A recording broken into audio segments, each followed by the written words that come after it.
Musim Haji 2025 sedang bergulir ditandai keberangkatan kloter pertama jemaah haji Indonesia yang dimulai pada Jumat 2 Mei 2025 lalu. Mereka yang berangkat tahun ini tentu berbahagia menyambut panggilan ke Tanah Suci. Namun antrian panjang, belasan hingga puluhan tahun warga Indonesia lainnya yang sudah mendaftar tentu terus juga menyoroti bagaimana pelaksanaan ibadah haji dikelola dari tahun ke tahun hingga nama mereka akhirnya terpanggil. Kita akan bahas bagaimana transformasi pelaksanaan haji 2025 dan bagaimana sebenarnya pengelolaan dana haji yang berdampak pada pertumbuhan sektor ekonomi syariah nasional, juga perbaikan pelayanan haji. Sudah hadir bersama kami di studio Bapak Fadul Imansyah, Kepala Badan Pengelola Keuangan Haji. Selamat pagi, Assalamualaikum Pak Fadul. Iya. Langsung saja ya Pak, kita ke tema utama kami hari ini, keuangan ya sebenarnya kalau misalnya kita garis bawahi.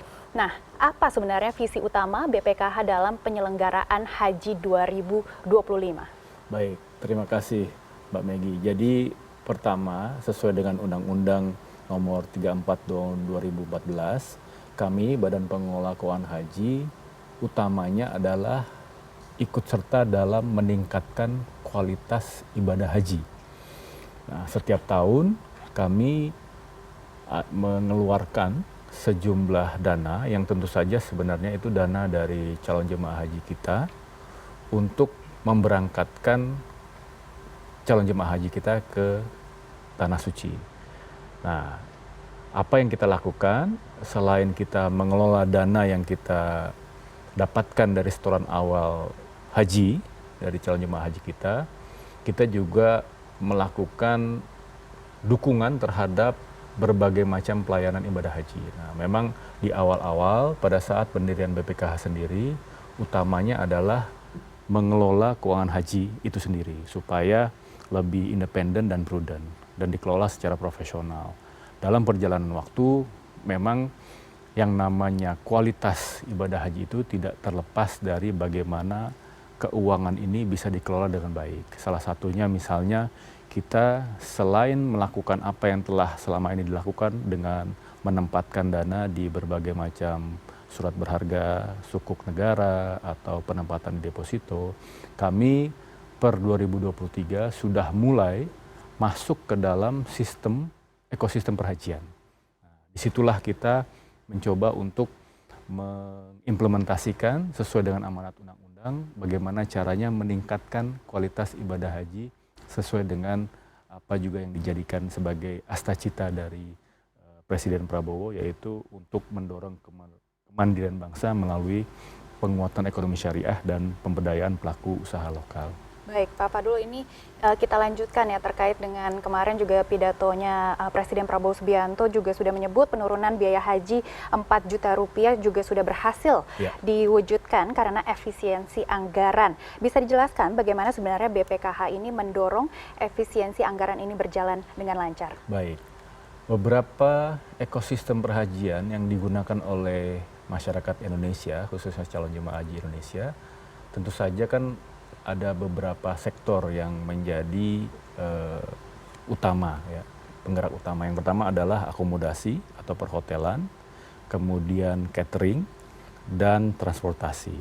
Nah, kalau kita lihat dari sisi akomodasi, musim haji adalah musim peak season kalau dalam bisnis travel, ya, peak season, di mana harga dari akomodasi karena permintaannya tinggi dari seluruh dunia masuk ke Saudi untuk melaksanakan ibadah haji, tentu saja akomodasi harganya akan meningkat atau naik. Nah, apa yang kami lakukan dalam rangka untuk mendukung apa yang menjadi amanat dari Pak Presiden Prabowo adalah salah satunya kita saat ini sudah memberikan pengamanan dalam hal harga dengan cara melakukan booking allotment untuk beberapa hotel baik di Mekah dan Madinah. Nah, untuk tahun ini kebetulan kami baru melakukan booking hotel untuk musim haji saja. Itu ada 8 hotel di Mekah dan 1 hotel di Madinah melalui anak usaha kita yang disebut sebagai BPKH Limited. Nah, BPKH Limited ini tentu saja ke depannya kita dorong sebagai salah satu fungsi untuk mengontrol harga-harga dari komponen biaya haji yang akan digunakan oleh masyarakat Indonesia. Nah, disitulah nanti ke depannya apa yang disampaikan oleh Pak Prabowo ini menjadi tujuan utama kami sebagai pengelola keuangan haji agar apa yang diamanatkan tersebut dapat terlaksana. Tapi karena kalau misalnya hanya bicara mengenai efisiensi tanpa kita harus tahu, tanpa kita tahu berapa sebenarnya cost dari hotel, catering maupun transportasi tersebut, tentu saja negosiasinya tidak akan ketahuan sampai ke arah mana. Tapi kalau kita masuk ke dalam ekosistem haji, otomatis kita tahu harganya berapa sehingga kita dapat paling tidak membantu untuk mengendalikan supaya biaya hajinya minimal stagnan, kalau bisa lebih rendah daripada yang dilaksanakan akhir-akhir tahun ini. Baik, ini efisiensi anggaran tentunya juga banyak tantangan dari segi transportasi, akomodasi, dan juga tentunya ini tadi Anda juga sudah menyebut peak season ya, di bulan Desember ini semuanya mau ke Arab Saudi sendiri Pak. Baik, kita juga mendengar ada program bernama Semua Bisa Haji. Apa filosofi di balik program Semua Bisa Haji dan sebenarnya bagaimana program ini menjawab tantangan aksesibilitas haji bagi masyarakat Indonesia? Baik. Sebenarnya pada awal pembentukan BPKH, pendahulu kami itu melakukan kampanye yang disebut sebagai Ayo Haji Muda.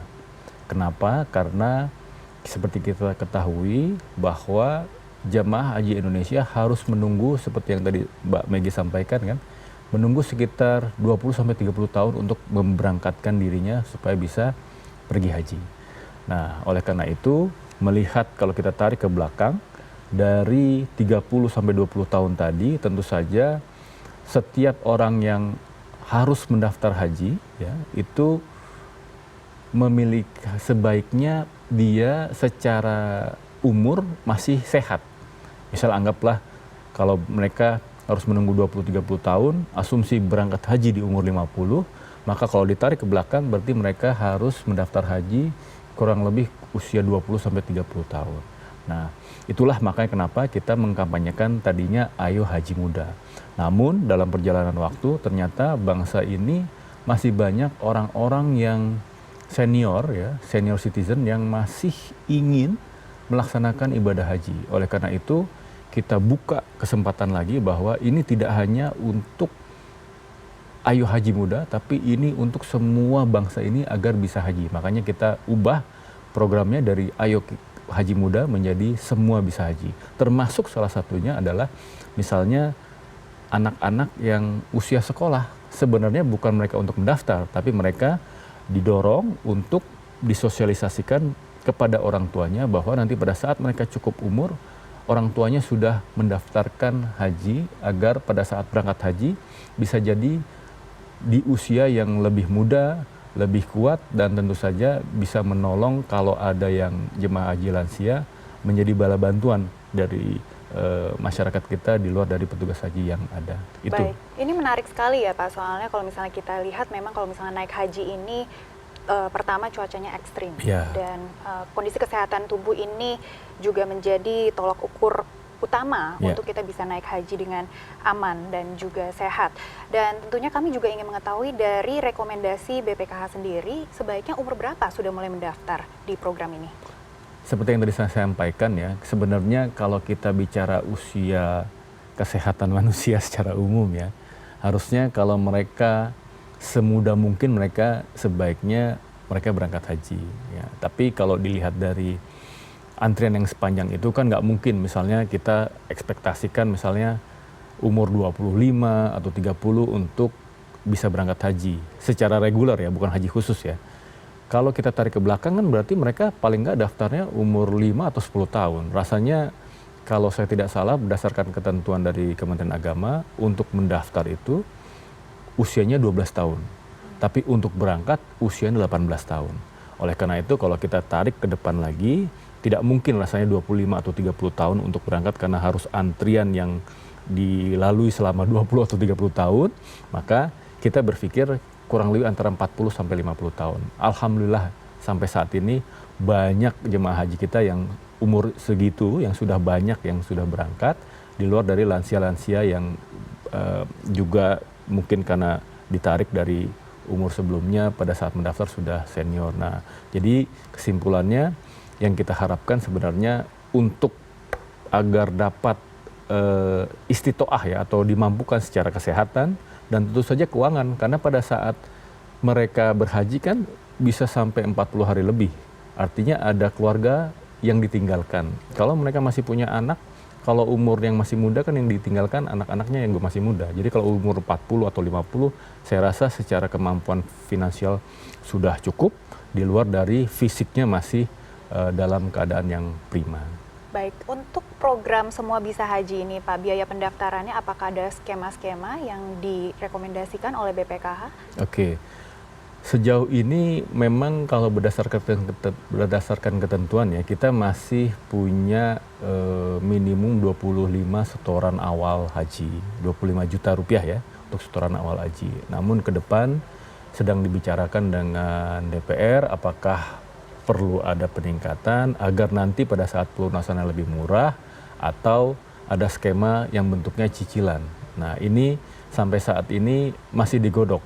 Tapi sebenarnya jemaah haji Indonesia itu untuk bisa berangkat haji pada umumnya mereka bisa buka tabungan di berbagai perbankan syariah di Indonesia dengan setoran yang minimum gitu ya. Nah, nanti dalam perjalanan waktu mereka punya program tuh rata-rata misalnya harus nyicil berapa supaya mereka bisa memenuhi setoran 25 jutanya. Nah, itu kita sedang berkolaborasi dan mencari bentuk yang terbaik bagi rakyat Indonesia supaya mereka tetap bisa melaksanakan haji tanpa harus terkendala mengenai biaya. Baik, ini tentunya skemanya sangat penting ya Pak. Jika sudah ada nanti informasinya langsung kita di CNN kita bikin dialog lagi terkait ini. Pasti. Baik, Pak. Sebenarnya untuk program ini, apakah ada kebijakan afirmatif dari BPKH untuk mendorong keterlibatan UMKM dan juga pelaku industri halal lokal dalam proses penyelenggaraan haji? Dah, ini menarik. Terima kasih atas pertanyaannya. Jadi hari ini kemarin saat diberangkatkan jemaah haji kloter pertama, kita sudah mempersiapkan beberapa program afirmatif dan tentu saja yang inovatif ya untuk bisa dikolaborasikan dengan pelaku UKM di Indonesia. Yang pertama tadi kalau bicara mengenai secara umum, inovasi yang pertama adalah kita sudah punya booking allotment untuk 8 hotel di Mekah dan 1 hotel di Madinah. Tapi itu tidak ada kaitannya dengan UKM ya, itu hanya untuk bisa mengontrol harga supaya nanti ke depannya harga ongkos naik haji ini bisa relatif lebih terjangkau. Efisiensi anggaran tadi ya, betul, arahan dari Presiden Prabowo Subianto. Betul.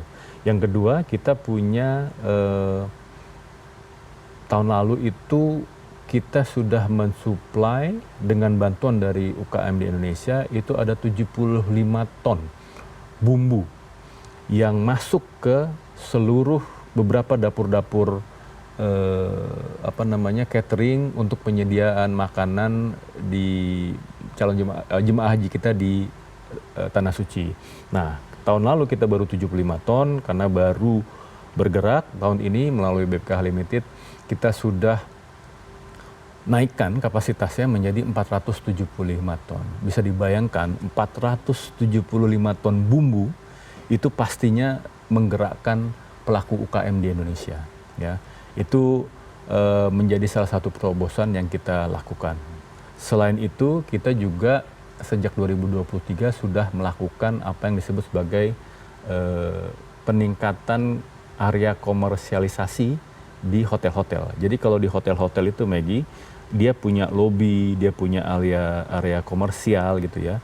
Nah, itu selama ini itu belum termanfaatkan dengan baik. Nah, sejak 2023 kita buat gebrakan bahwa UKM atau bahkan orang-orang bahasanya mukimin ya yang berada di Saudi itu berkolaborasi dengan tentu saja pengusaha di Indonesia di lokal untuk membuka semacam warung tempat kios-kios makanan seperti misalnya soto, bakso dan sebagainya. Itu sekarang tahun 2023 itu baru belasan hotel yang kita manfaatkan.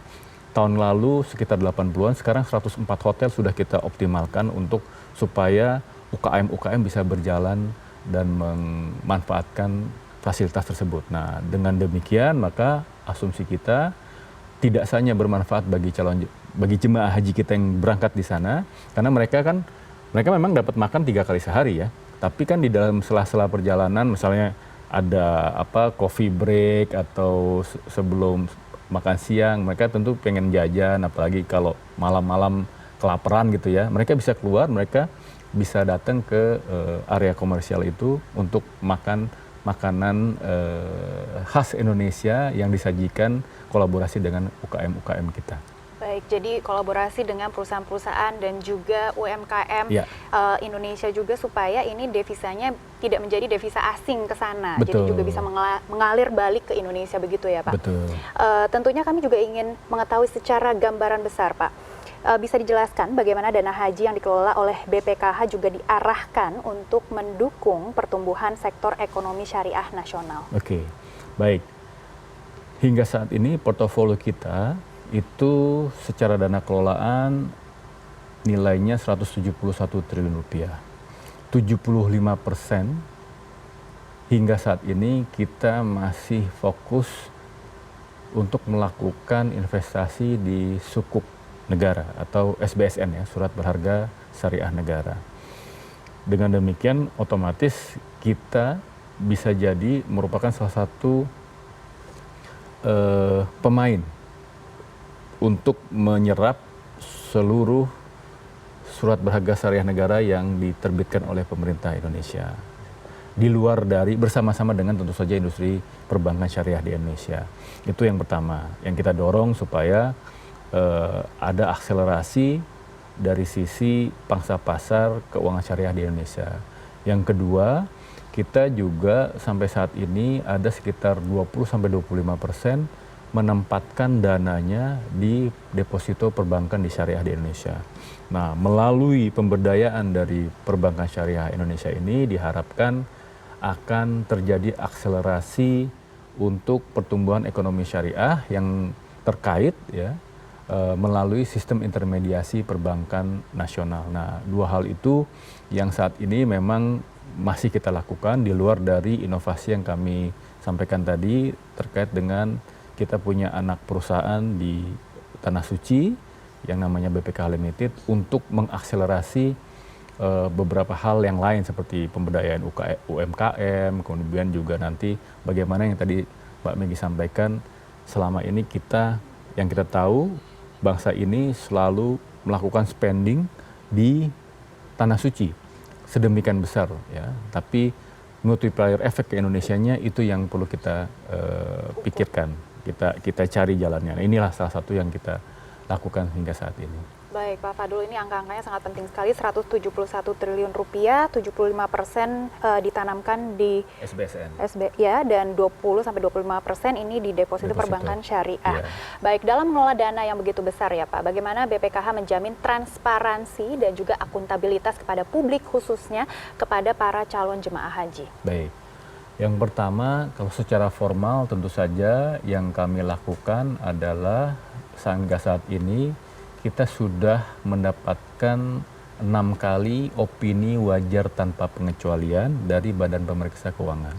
Jadi secara keuangan, laporan keuangan kita setiap tahun diaudit oleh BPK dan alhamdulillah 6 kali berturut-turut sejak kita firm dan sudah dipindahkan dananya dari Kementerian Agama ke BPKH, itu terus menjaga opini wajar tanpa pengecualian. Itu yang pertama.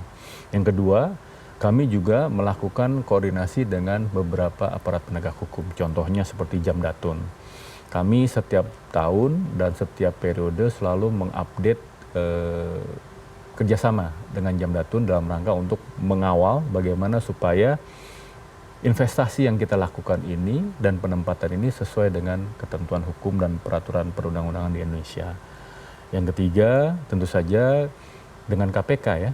Kami para pejabat sampai dengan eselon 1 di tempat kami itu diwajibkan untuk melaporkan LHKPN.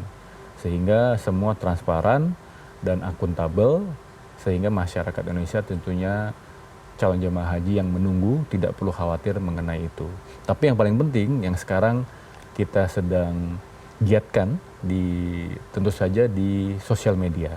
Jadi para calon jemaah haji Indonesia yang ingin tahu informasi sedetail mungkin, bahkan bahasa anak-anak mudanya, kalau mau direct message pun, kalau ada hoax ya yang tersebar dan harus dikonfirmasi, bisa menjangkau beberapa sosial media kita, dari mulai YouTube, Instagram, Facebook, TikTok, dan lainnya. Silahkan, itu kita justru membutuhkan awareness dari masyarakat kalau ada yang perlu diperhatikan dan menjadi concern bagi pengelolaan keuangan haji ini. Baik Pak Fadul, mungkin terakhir ya, imbauan untuk masyarakat yang ingin mengikuti program Semua Bisa Haji ini. Ya, untuk seluruh masyarakat Indonesia yang saat ini sedang berpikir bagaimana caranya supaya bisa mendaftar untuk pemberangkatan haji, kami menghimbau agar seluruh masyarakat untuk terus mengupdate informasi-informasi yang ada baik secara online maupun offline. Secara offline tentu saja bisa menjangkau apa yang kami sebut sebagai BPS BPIH ya, yaitu Bank Penerima Setoran Biaya Penyelenggaraan Ibadah Haji, yaitu 30 perbankan syariah yang tercatat sebagai mitra kami. Di situ masyarakat kita bisa bertanya lebih banyak mengenai bagaimana cara mendaftar haji dan bagaimana supaya bisa mengumpulkan uang untuk pendaftaran haji. Yang kedua, tentu saja kalau ada concern atau pertanyaan yang menggelitik dan untuk bisa mengakselerasi mereka untuk bisa berangkat haji, tentu saja bisa langsung masuk dan menghubungi sosial media kita. Insya Allah kita akan bantu bagaimana supaya cita-cita mereka untuk berangkat haji bisa tercapai. Pastinya adminnya nanti akan sangat sibuk ya Pak Fadul. Ya pasti. Baik, kami akan terus memantau perkembangan dan juga program-program terbaru dan juga tentunya transformasi haji yang diselenggarakan oleh BPKH. Terima kasih Pak Fadul sudah bergabung bersama kami di CNN Indonesia News Hour.